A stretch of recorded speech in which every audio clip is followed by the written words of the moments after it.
হেমকুমারী যুব সংঘ তাদের হীরক জয়ন্তী বর্ষ পালন করছে, আর সেই উপলক্ষে নানান ধরনের অনুষ্ঠান তারা আয়োজন করে চলেছে।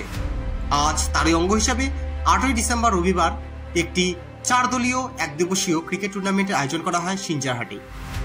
এই টুর্নামেন্টের ফাইনাল খেলায় পরস্পর মুখোমুখি হয় বারমেখলিগঞ্জ চলন্তিকা যুব সংঘ বনাম দেওয়ানগঞ্জ সুপার 11।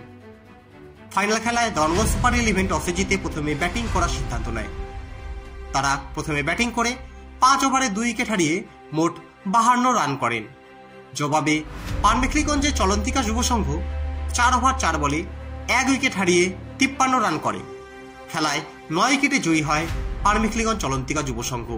আজ এই টুর্নামেন্টটি দেখতে অনেক ক্রিকেট প্রেমী এই মাঠে উপস্থিত হয়েছিলেন।